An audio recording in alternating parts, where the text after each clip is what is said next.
През 1997 година една французойка на име Жан Кауман почина на 122 години и 164 дни, превръщайки се в най-възрастния известен човек в историята. Неговата възраст беше толкова изумителна, че един милионер обеща $1 милион на всеки, който успее да подобри рекорда й.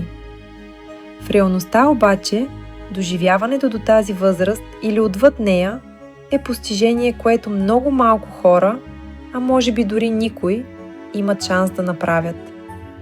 Човешкото тяло просто не е създадено за толкова екстремно стареене. Нашите естествени възможности са ограничени до около 90 години. Но какво всъщност означава стареенето и как то противодейства на усилията на организма да поддържа живота?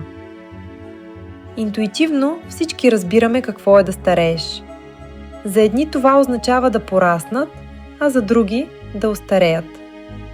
Въпреки това, намирането на точна научна дефиниция за стареенето е предизвикателство.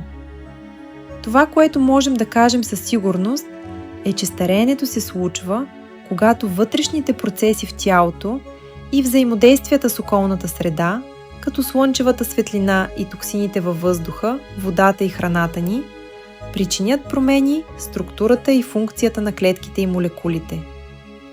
Тези промени, от своя страна, водят до тяхното отслабване, а след това и до срив на целия организъм.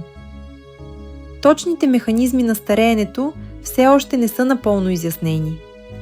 Наскоро обаче, учените идентифицираха 9 физиологични белега, които играят ключова роля – от генетични промени до изменения в регенеративните способности на клетките. Първо, с изтичането на годините, в телата ни се натрупват генетични увреждания под формата на дефекти в ДНК. Те възникват естествено при деленето и копирането на ДНК, но също така и в клетки, които не се делят. Органелите, наречени митохондрии, са особено уязвими към такива увреждания. Митохондриите произвеждат аденозин-трифосфат, АТФ, основният източник на енергия за всички клетъчни процеси. Освен това, те регулират множество различни клетъчни дейности и играят важна роля в програмираната клетъчна смърт.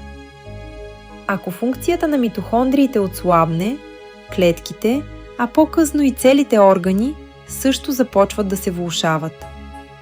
Известно е, че настъпват и други промени в начина, по който се изразяват гените, известни като епигенетични изменения, които засягат тъканите и клетките.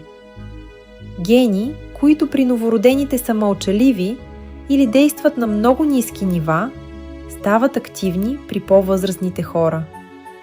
Това води до развитието на дегенеративни заболявания, като Алцхаймер, които ускоряват стареенето на клетките. Дори и да успявахме да избегнем всички тези вредни генетични промени, собствените ни клетки пак не биха могли да ни спасят. Факт е, че клетъчната регенерация, самата основа на живота, отслабва с напредването на възрастта.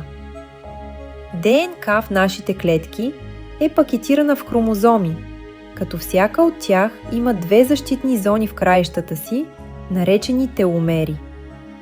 Тези теломери се скъсяват при всяко деление на клетката.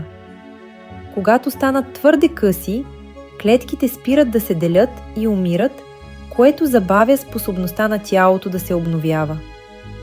С възрастта, все повече клетки навлизат и в състояние на стареене – сенесценция.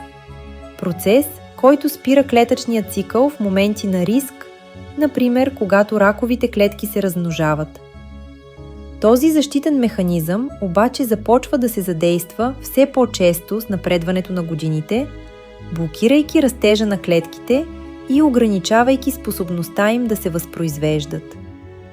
Стареенето засяга и стволовите клетки, които се намират в много от тъканите ни и имат свойството да се делят неограничено, за да възстановяват останалите клетки. С остаряването стволовите клетки намаляват като брой и губят своя регенеративен потенциал, което пречи на обновяването на тъканите и поддържането на първоначалните функции на органите. Други промени са свързани с способността ни на клетките да функционират правилно. С остаряването си, те спират да упражняват качествен контрол върху протеините. Това води до натрупване на увредени от ачинг-кроксични хранителни вещества, причиняващи прекомерна метаболитна активност, която може да бъде фатална за тях. Комуникацията между самите клетки също се забавя, което в крайна нарушава цялостното функциониране на Овъртърнен. Все още има много нещев във застареенето. В крайна сметка, дали по-дългият живот зависи от диетата, упражненията, медицината или от нещото?